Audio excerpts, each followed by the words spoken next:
Greetings, everyone.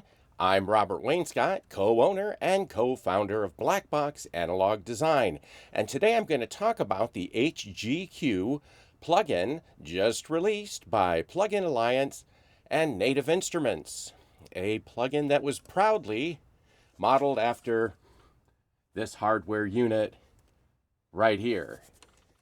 So let's get busy.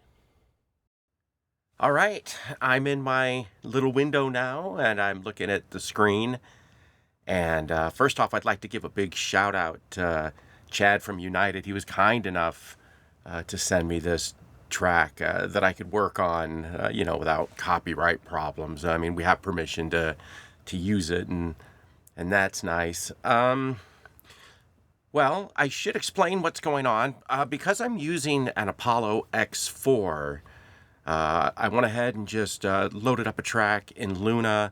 Luna really is a good DAW if you're going to work entirely in the box. If that's where you're going to stay, it's designed for plugins, so why not use it? I have 3 plugins on the master. I'm not going to pretend that the only thing on there is the EQ. I've got a ML1 from McDSP. It's a really basic, software mastering limiter. There's no threshold or anything. It's just there to catch some peaks, and I'm most certainly going to create some of those. I also have in this track a Black Box Analog Design HG2. Why? Because it's always going to be there anyway. That's always going to be in my mix bus, so I might as well just put it there for this demonstration. I don't have any saturation on. I have a touch of stereo width, and I'm just hitting the pentode a little bit. Sort of here's a before and after.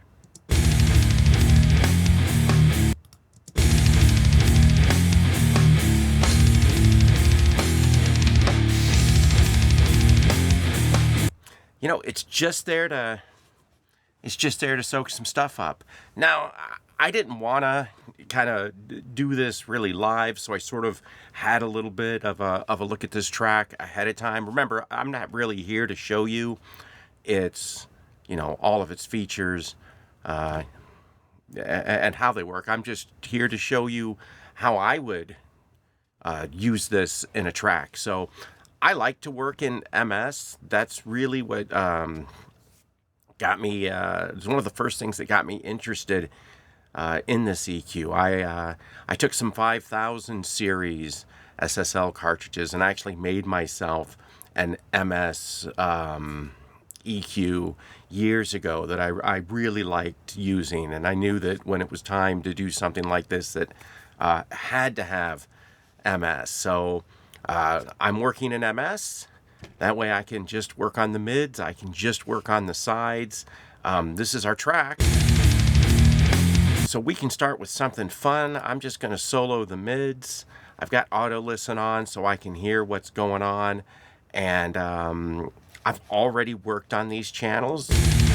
So the first thing I'm going to mess with is my low band.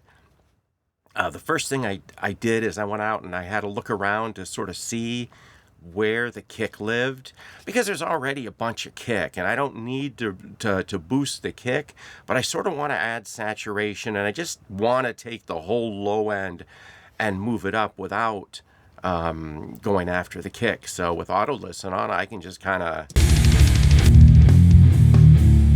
that's all kind of,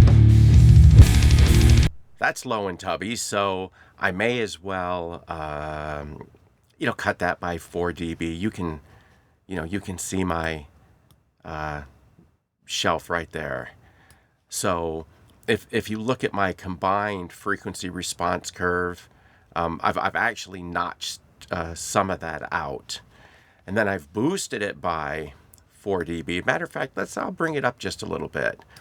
I've taken that same track, boosted it by 4 dB, and then I'm saturating it pretty hard. So it goes back and forth between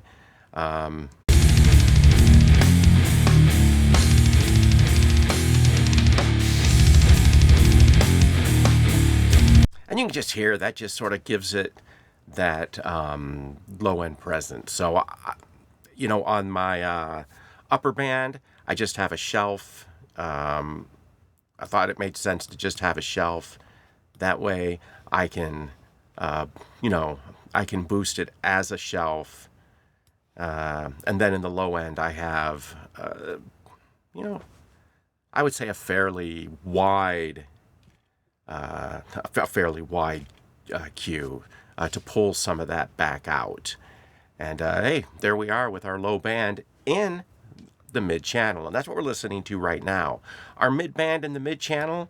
I'm gonna take the lows out for a second. It's just a boost. As a matter of fact, I'll turn saturation off. Let's listen to this. Sort of a before and after. Let's take that boost out, and I'll solo the band, because I was kind of looking for where those vocals live, because I really want to push those a little bit. Let me go to a part of the song where he's telling you all about it. He's not telling you about it there. How about here? Oh, that's a good spot. Let's look.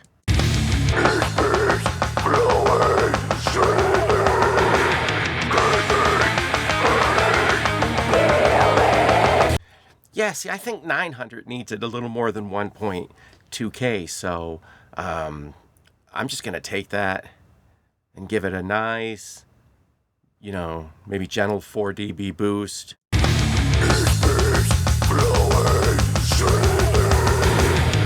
And then I'm going to turn my saturation back on. I'm hitting that at about 70.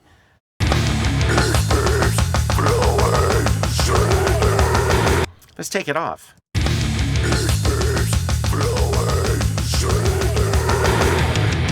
Yeah, so that really makes, for me anyways, that makes it pleasurable. So here's our lows now in our mid. It's in our mid channel.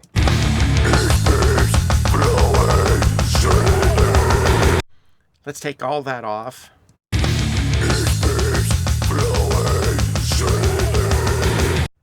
Yeah, so for the high band, I have a sort of a mid cut right here at 3.5. I have a boost at 3.5 at 3.5. So in reality, I'm only boosting the high band by about 1.5 dB. But as you can see, I'm definitely pushing a little bit of saturation. Let's take the other bands off for giggles and listen just to the high end. So let's turn that on.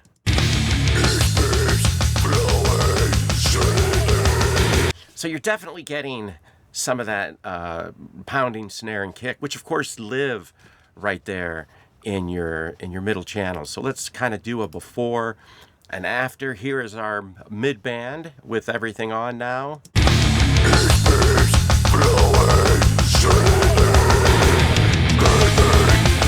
Let's take it off.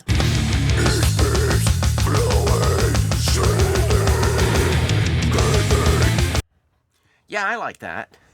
So the other part of this, we can solo the sides. We can solo what's just in the stereo field. Let's have a listen there. Why? Oh, let's bring that back. Not much. When the guitars come in, you certainly hear it.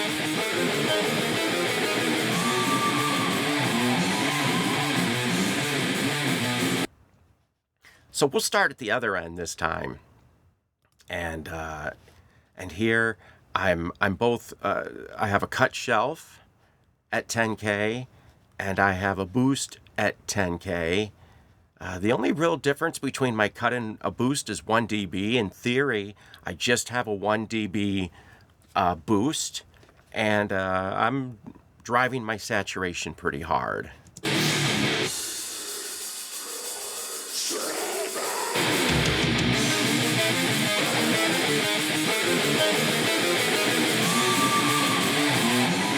That's without.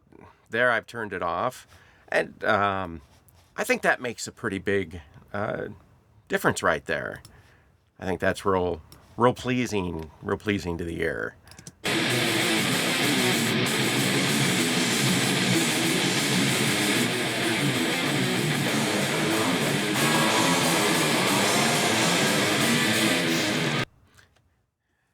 Now, on this particular track, I don't think I did anything at all with the mids. I didn't think it needed it. I thought for the lows, it's interesting. You can see on the sideband, whoever mixed this, whoever put this together did an excellent job, because you don't see there in the stereo field anything below 100 hertz, except occasionally when a tom comes and hits. Sometimes a tom appears, and when it does, it lives right in there. So I went ahead and just gave that section a little bit of a boost and a little bit of a saturation. So let's unsolo the mids and sides. Let's have a listen to what's going on overall.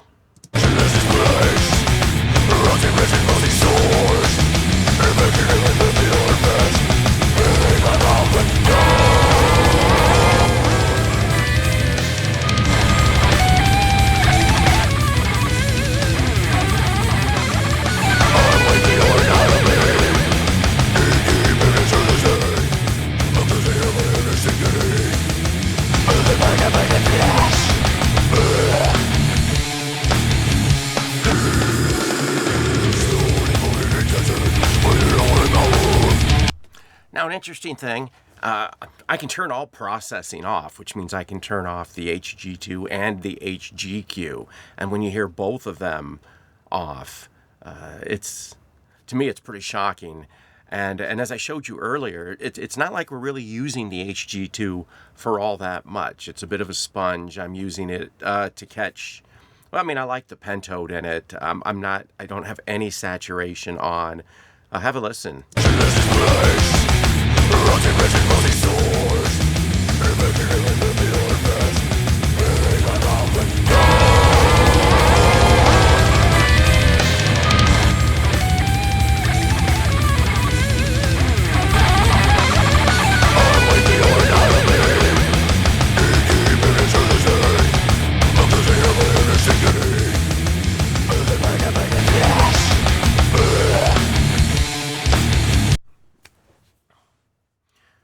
I mean, really, the two products with the addition of something to catch the peaks is really pretty much all you need. It's all I need. I don't need any extra compression. I don't need any other EQ. And I understand this is sort of extreme, but I mean, I listen to extreme music. I play extreme music.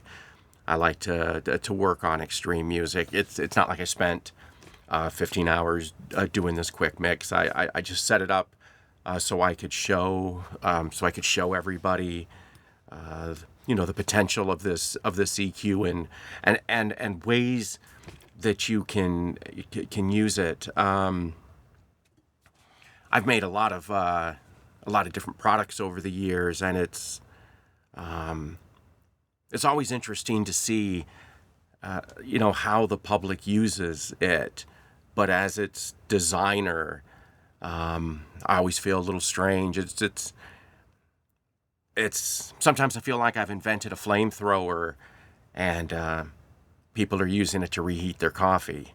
So, and that's also another reason why I typically don't make videos like this. As a matter of fact, this is my first one where I get to talk about one of these products, and it certainly is a lot of fun to do so. So I guess to sum it up, I've got two black boxes on here. One of them, we're just kind of using as a bit of a sponge.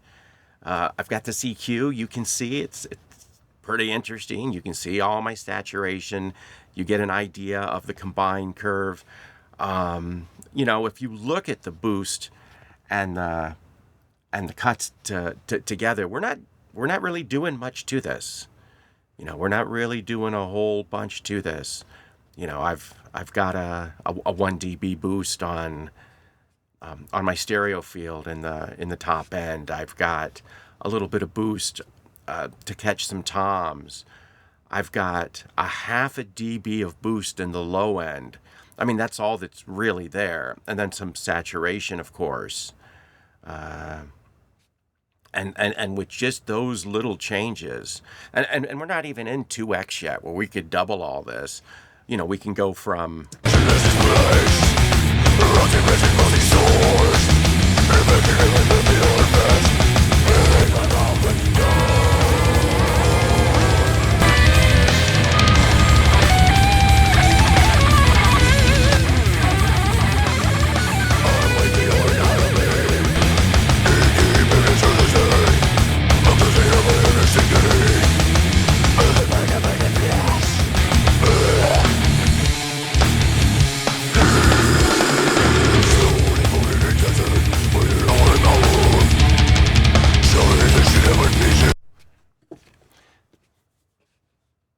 well, there you have it. Thank you so much for tuning in and allowing me to talk about the HGQ. You get to go and download it and play with it for free for 2 weeks. I would definitely recommend that you do that. Apart from that, I look forward to see what you do with it.